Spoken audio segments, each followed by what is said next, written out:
Hello friends, welcome to April Investments. Please read the disclaimer before proceeding to the video content. இந்த வீடியோல கௌடியம் IVF centre ஐபிஓட complete analysis பத்தி பார்க்கலாம். இந்த company 2015ல incorporate பண்ணிருக்காங்க and இவங்க வந்து ஐவிஎஃப் அதாவது இன் வைட்ரோ ஃபெர்டிலைசேஷன் சொல்லப்படுற சர்வீசஸை இந்தியாவில் கொடுத்துட்டு இருக்காங்க. இந்த கம்பெனிக்கு இந்தியாவில் 30 லொகேஷன்ஸ்ல சர்வீஸ் சென்டர்ஸ் இருக்கு. இந்த கம்பெனி வந்து இவங்களோட சர்வீசஸை 2 வெர்டிகல்ஸா பிரிச்சிருக்காங்க. இதுல ஃபர்ஸ்ட் வெர்டிகல் வந்து ஃபெர்டிலிட்டி ட்ரீட்மெண்ட்னு சொல்லியிருக்காங்க. ஃபெர்டிலிட்டி ட்ரீட்மெண்ட்ல IVF treatment, IUI treatment, ICSI, PCOD and PCOS, male infertility treatments, laser assisted hatching, infertility surgeries, இந்த மாதிரி டிஃப்ரெண்ட் சர்வீசஸ் கொடுத்துட்டு இருக்காங்க. அண்ட் பேஷண்ட் சர்வீசஸ் ஆன செகண்ட் வெர்டிகல்ல பார்க்கும்போது egg freezing, embryo freezing, frozen embryo transfer, gynaec consultation, donor eggs IVF, support and counselling, international பேஷண்ட்ஸுக்கும் இவங்களோட சர்வீசஸை கொடுத்துட்டு இருக்காங்க. இந்த ஹாஸ்பிட்டலுக்கு இன்டர்நேஷனல் பேஷண்ட்ஸ் வந்து Canada, UK, United states, Kenya, South Africa and Oman ரீஜன்ல இருந்து வரதா சொல்லியிருக்காங்க. இது வந்து இந்த கம்பெனிக்கு பாசிட்டிவான அப்டேட்டா நான் பார்க்குறேன். இந்த கம்பெனி வந்து ஹப்ஸ் அண்ட் ஸ்போக்ஸ் அப்படிங்கிற டிஃப்ரெண்ட் ஸ்ட்ராட்டஜியில் ஒர்க் பண்ணிட்டு இருக்காங்க. அதாவது 7 ஹப்ஸை சென்டரா வச்சுட்டு 28 லொகேஷன்ஸ்ல இவங்களோட சர்வீசஸை கொடுத்துட்டு இருக்காங்க. இந்த கம்பெனியோட 7 ஹப்ஸ் பார்த்தீங்கன்னா டெல்லியில 2 ஹப்ஸ் வச்சிருக்காங்க அண்ட் மும்பை, லூதியானா, ஸ்ரீநகர், பாட்னா அண்ட் பெங்களூரு ரீஜன்ல ஒரு ஹப்ஸ் மெயின்டைன் பண்றாங்க. இந்த மாதிரி இந்த கம்பெனியோட மெயின் சென்டர்ஸை நல்ல ஒரு ஸ்ட்ராட்டஜிக் பொசிஷன்ல லொகேட் பண்ணியிருக்காங்க. இதுவுமே இந்த கம்பெனிக்கு பாசிட்டிவான அப்டேட்டா நான் பார்க்குறேன். இந்த பர்டிகுலர் ஐவிஎஃப் சர்வீசஸ்ல இந்த கம்பெனிக்கு ஸ்ட்ராங் எக்ஸ்பீரியன்ஸ் இருக்கு அண்ட் நிறைய சர்வீசஸ் ப்ரொவைட் பண்ணிட்டு இருக்காங்க. இந்தியாவில் நிறைய ஹாஸ்பிட்டல்ஸ் வந்து ஐவிஎஃப் ரிலேட்டட் சர்வீசஸ் கொடுத்துட்டு இருந்தாலும் இந்த கம்பெனி கொடுக்குற மாதிரி வாஸ்ட் அமௌண்ட் ஆஃப் சர்வீசஸை எந்த ஒரு ஹாஸ்பிட்டலுமே கொடுக்கலன்னு புரிஞ்சுக்கலாம். Next segment wise business revenue பத்தி பார்க்கலாம். ஃபினான்ஷியல் இயர் 25ல பார்க்கும்போது ஐவிஎஃப் ட்ரீட்மெண்ட்ல இருந்து 78.54% ஆஃப் ரெவன்யூஸ் வந்திருக்கு. ஹாஸ்பிட்டல்ஸ்ல இருந்து 4.89% அண்ட் ஃபார்மசில இருந்து 16.57% ஆஃப் ரெவன்யூஸ் வந்திருக்கு.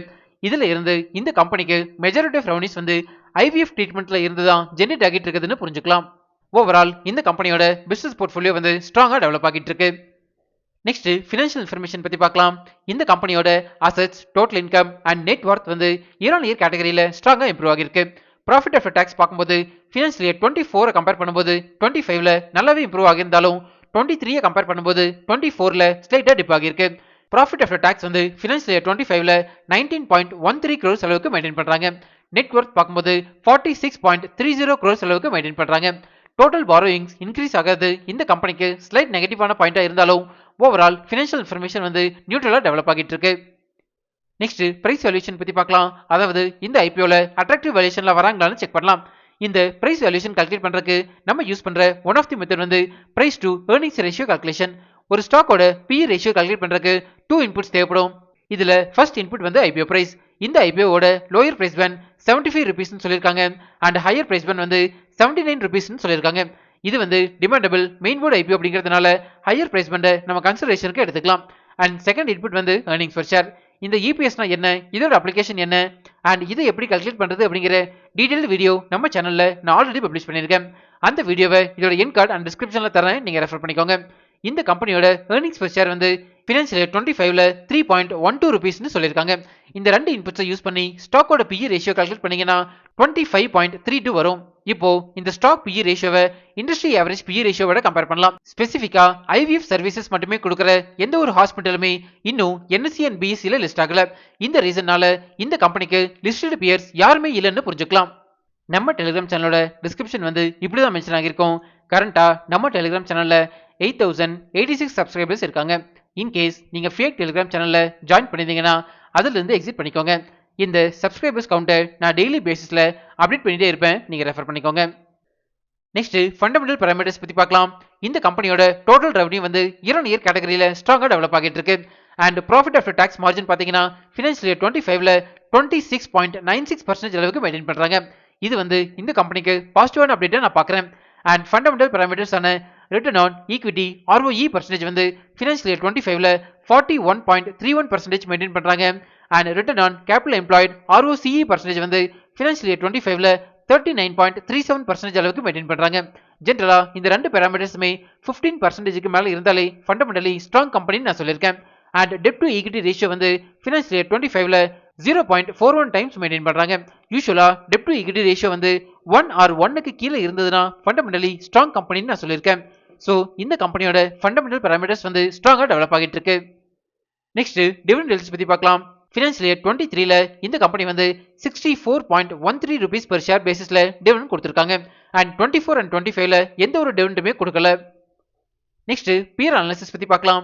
இந்த கம்பெனிக்கு இந்தியால லிஸ்டட் பியர்ஸ் யாருமே இல்லைன்னு சொன்னாலும் ஃபாரின்ல இந்த பர்டிகுலர் சர்வீசஸ் மட்டுமே கொடுக்குற நிறைய ஹாஸ்பிட்டல்ஸ் இருக்கு.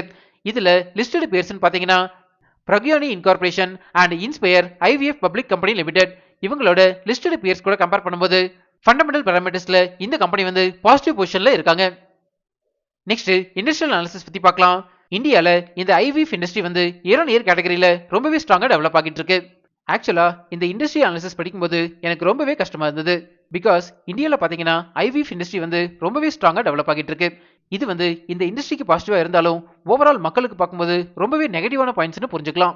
2034ஓட ப்ரொஜெக்ஷன் படி பார்க்கும்போது இந்த பர்டிகுலர் இண்டஸ்ட்ரி வந்து இப்போ இருக்கிறத கம்பேர் பண்ணும்போது 2 டைம்ஸ் அளவுக்கு டெவலப் ஆகும்னு சொல்லியிருக்காங்க. ஸோ முடிஞ்ச அளவுக்கு நம்ம ஹெல்த்தை மெயின்டைன் பண்றது ரொம்பவே முக்கியம். நம்ம சேனலோட சப்ஸ்கிரைபர்ஸ் யாராவது டாக்டர்ஸா இருந்தீங்கன்னா சிம்பிளா நம்மளோட ஹெல்த்தை எப்படி மெயின்டைன் பண்ணணும் அப்படிங்கறத நம்ம கமெண்ட்ஸ்ல சொல்லுங்க. நம்ம கமெண்ட்ஸ்ல டிஸ்கஸ் பண்ணலாம். நெக்ஸ்ட் ரிஸ்க் ஃபேக்டர்ஸ் பத்தி பார்க்கலாம். ஃபினான்ஷியல் இயர் 25ல பார்க்கும்போது இந்த கம்பெனியோட அட்ரிஷன் ரேட் வந்து மோர் தென் 63% சொல்லியிருக்காங்க. ஜென்ரலா அட்ரிஷன் ரேட் வந்து லெஸ் தென் 10% இருந்ததுன்னா ஸ்ட்ராங்கான கம்பெனின்னு புரிஞ்சுக்கலாம். அண்ட் செகண்ட் ரிஸ்க் ஃபேக்டர் பார்த்தீங்கன்னா இந்த இண்டஸ்ட்ரி வந்து ரொம்பவே காம்படிட்டிவ் பிசினஸா டெவலப் ஆகிட்டு இருக்கு. பிகாஸ் இப்போ நிறைய ஹாஸ்பிட்டல்ஸ் வந்து இந்த ஐவிஎஃப் சர்வீசஸை கொடுத்துட்டு இருக்காங்க.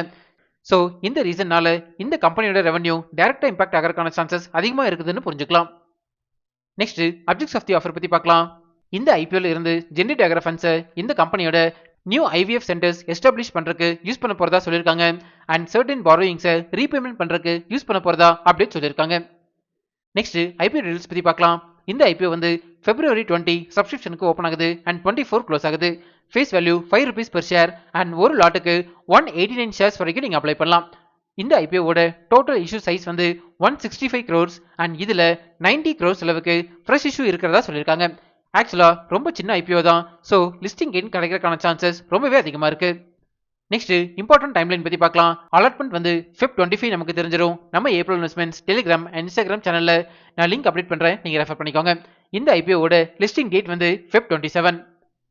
நெக்ஸ்ட் ப்ரொமோட்டர் ஹோல்டிங் பத்தி பார்க்கலாம். ப்ரீ இஷ்யூ ஷேர் ஹோல்டிங் வந்து 99.98% அளவுக்கு மெயின்டைன் பண்றாங்க. அண்ட் போஸ்ட் இஷ்யூ ஷேர் ஹோல்டிங்கை பத்தி எந்த ஒரு அப்டேட்டுமே கொடுக்கல.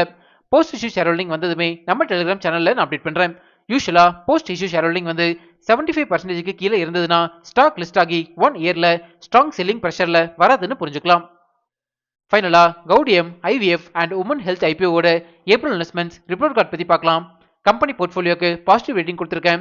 ஃபினான்ஷியல் ரிசல்ட்ஸுக்கு நியூட்ரல், ஃபண்டமெண்டல்ஸுக்கு பாசிட்டிவ் ரேட்டிங் கொடுத்திருக்கேன். பிரைஸ் வேல்யூஷன் அண்ட் பேர் கம்பேரிசனுக்கு நான் ரேட்டிங் எதுவுமே கொடுக்கல. இஷ்யூ டைப் வந்து offer for sale and fresh issue ரெண்டுமே இருக்கிறதுனால நியூட்ரல் ரேட்டிங் கொடுத்திருக்கேன். அண்ட் பிசினஸ் ரிஸ்க் ஃபேக்டர்ஸுக்கு நியூட்ரல் ரேட்டிங் கொடுத்திருக்கேன். கரண்டா இந்த ஐபிஓ வந்து 15 rupees பாசிட்டிவ் ஜிஎம்பியில் ட்ரேட் ஆகிட்டு இருக்கு. அதாவது அரௌண்ட் 19% அளவுக்கு லிஸ்டிங் கெயின் கொடுக்கறதுக்கான சான்சஸ் அதிகமாகவே இருக்கு. பட் இந்த ஜிஎம்பி வேல்யூ வந்து நிப்டி 50யோட ஃபிளக்சுவேஷன்ஸ்க்கு ஏற்ற மாதிரி மாடிஃபை ஆகும்னு புரிஞ்சுக்கலாம். இந்த ஜிஎம்பி வேல்யூவோட டைம் டு டைம் அப்டேட்ஸை நம்ம டெலிகிராம் சேனல்ல நான் ஷேர் பண்ணிட்டே இருப்பேன், நீங்க ரெஃபர் பண்ணிக்கோங்க. ஃபைனலா நான் வந்து இந்த ஐபிஓல செகண்ட் டே சப்ஸ்கிரிப்ஷனை பார்த்துட்டு அப்ளை பண்ணலாமா வேண்டாமா அப்படிங்கிற டிசிஷன் எடுக்க போறேன். என்னோட டிசிஷனை செகண்ட் டே ஈவினிங் நம்ம டெலிகிராம் அண்ட் இன்ஸ்டாகிராம் சேனல்ல நான் பப்ளிஷ் பண்றேன். நீங்க இந்த ஐபிஓல அப்ளை பண்ண போறீங்களா இல்லையா அப்படிங்கறத நம்ம கமெண்ட்ஸ்ல சொல்லுங்க. இப்போ நம்ம சேனல் வந்து இன்ஸ்டாகிராம்லயும் ஆக்டிவா இருக்கும். ஸ்கிரீன்ல தெரியற இந்த லிங்கை ஸ்கேன் பண்ணி இன்ஸ்டா சேனல்ல ஃபாலோ பண்ணிக்கோங்க. இன்ஸ்டாகிராம்ல உங்களோட டவுட்ஸ் அண்ட் பர்சனல் மெசேஜஸை எனக்கு டைரக்டாவே சென்ட் பண்ணுங்க. நம்ம இன்ஸ்டால டிஸ்கஸ் பண்ணலாம்.